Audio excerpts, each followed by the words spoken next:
Hey, and welcome to Internet Roundup. I'm Chuck, and that's Josh. Are you with us? Yeah. And we're Stuff You Should Know by day, the And by award-winning podcast. By night, we're Stuff You Should Know. No, by night, we're Internet Roundup, Oh, yeah. which has not won an award, Stinks. not even a golden turkey It's terrible. Oh, yeah. or a Razzie. Is that what No. they're called now? Oh, were they originally the Golden Turkey? Those are one and No. the same? I might have just made that up. Or maybe the golden turkey is the main award of the Razzie for the worst movie. You would think it'd be a raspberry. I'm probably making all this up. This we're not making up. Here's an article called "If You're Worried That Stupid People Have More Kids, Don't Be," parentheses, yet. So there's a guy, Jonathan Beauchamp, and he's a genoeconomist at Harvard. That is made up. It is made up, isn't it? He made Big up his time. own little title. So what he does is look at the intersection of genetics and economics, which, people do. And he wrote a paper, published a paper in PNAS, the journal, and he said there's a little bit of evidence of evolution on the genetic level of our contemporary human population. Evolving, which has kind of been a question, like, are we still evolving? Yeah. And there have been population studies and things, but apparently he's the first dude that studied it on the genome level.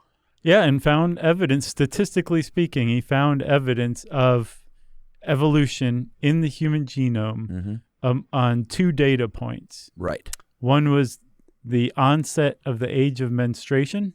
Yeah. And oddly, he found that it went up slightly, Right. which is counter to every anecdotal report Yeah. there is right now, it going down. Sure.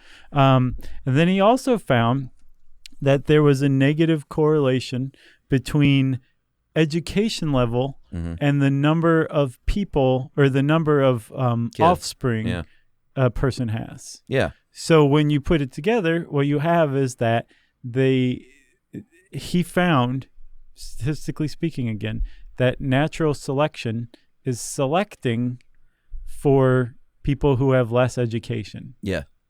The lower education you have, the more kids you are going to have. Right. But he did say it's a very, very slight number. Just Yeah, where'd you get this?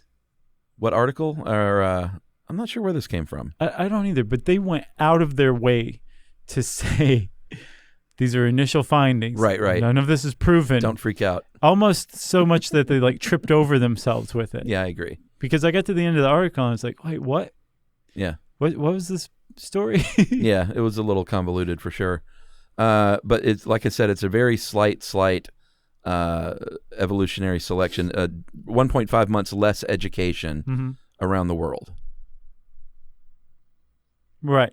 So it's not like he's saying people aren't even going to high school and missing out on 5 years of education. Right, but I think he extrapolated it to generations. So each generation would lose 1.5. Was it 1.5 months or years? Months. Oh, that's Yeah. nothing. Who cares? Why would you even conduct this study? But over the course of generations, Right. it can add up. So in 100 years, it's going to be idiocracy. That was the point of the article. Yeah. That was the tack that it took. Agreed.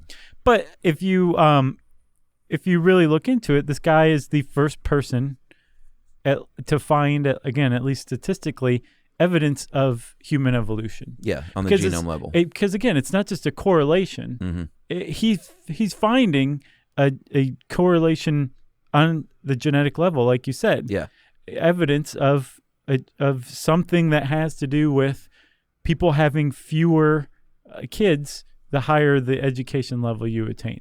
And that's just bizarre. Yeah. That genes would have anything to do with that. But again, this genoeconomist. Genoeconomist. Get it right. Yeah. He apparently has found evidence of that. Initially, these are initial findings. Well, at the very least, it's kind of cool that people are doing this kind of work, Genoeconomics work? Yeah. Genoeconomics.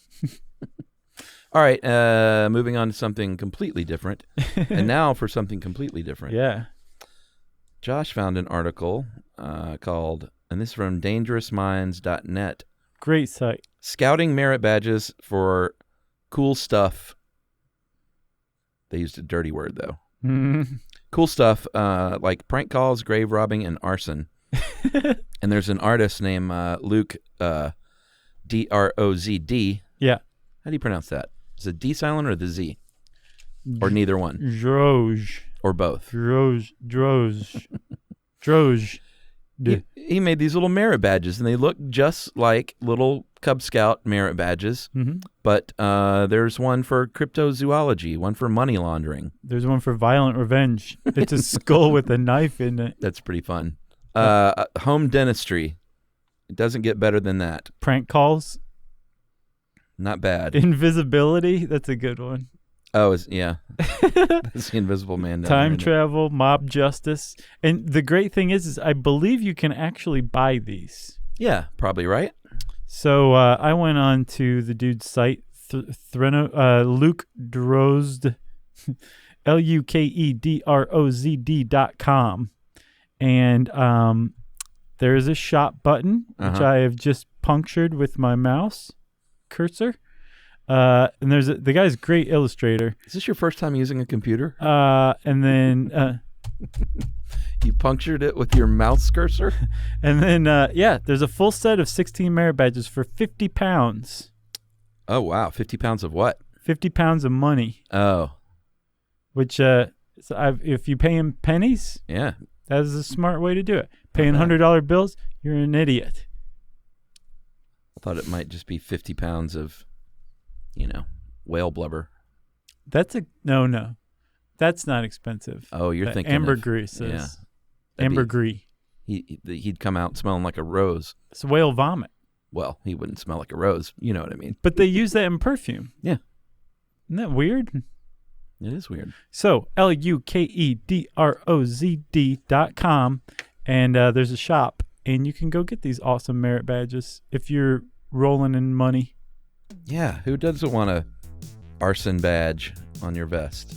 You know it would be sweet having an Alexander McQueen skin vest with these patches on it. Yeah. You'd be the coolest kid in school. Yep. And expelled. Yeah. That's Internet Roundup for this week. Check out that cool art. Support independent weirdos that are doing cool art. And we'll see you next time right here in the studio. Goodbye.